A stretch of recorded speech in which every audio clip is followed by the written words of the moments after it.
Hello everyone, welcome back to my channel.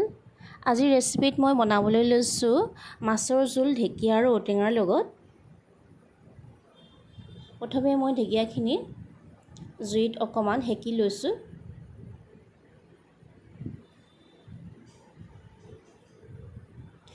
আৰু কেৰাহীখন গেছত দি পানী অলপ দি দিছো। আৰু ইয়াতে দিছো ঔটেঙা।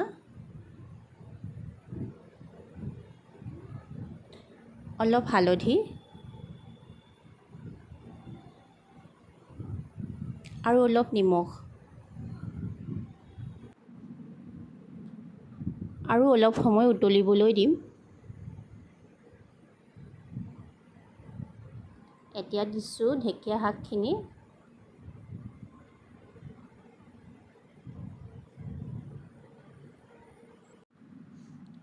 এয়া নহৰু আৰু জলকীয়া খুন্দি লম।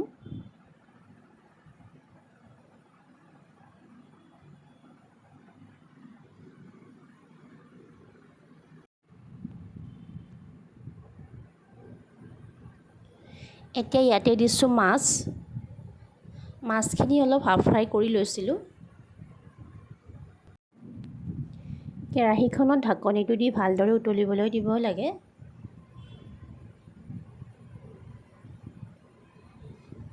এয়া জলকীয়া আৰু নহৰু দি দিছোঁ।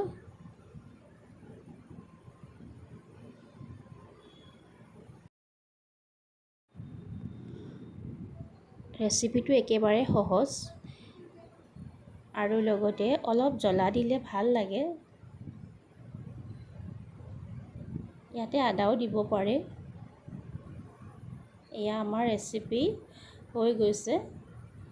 গৰমৰ দিনত খুব ভাল লাগে এইটো ৰেচিপি। এতিয়া মই বনাবলৈ লৈছোঁ মিছা মাছ পাতত দিবলৈ লৈছোঁ। জলকীয়া, আদা, নহৰু এইখিনি ধুনীয়াকৈ খুন্দি ল'ম নিমখ দি।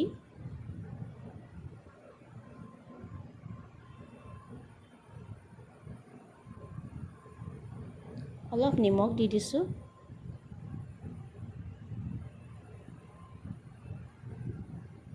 এয়া খুন্দা হৈ গৈছে। এতিয়া এইখিনি ধুনীয়াকৈ ইয়াতে সানি ল'ম।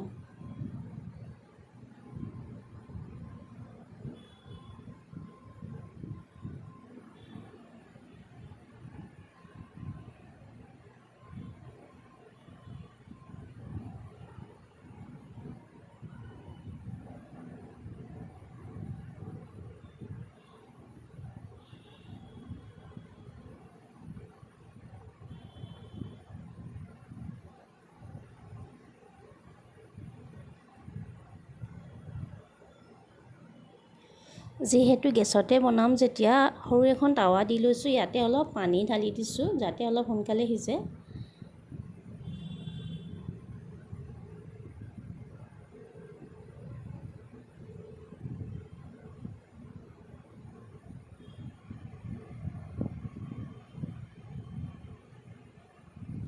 পোন্ধৰ 20 মিনিটমানৰ পিছত উল্টাই দিব লাগে। এয়া আমাৰ পাতত দিয়া মিছা মাছ ৰেডি হৈ গৈছে। ভিডিঅ'টো যদি চাই ভাল পাইছে লাইক কৰিব, কমেণ্ট কৰিব আৰু ছাবস্ক্ৰাইব কৰিবলৈ নাপাহৰিব।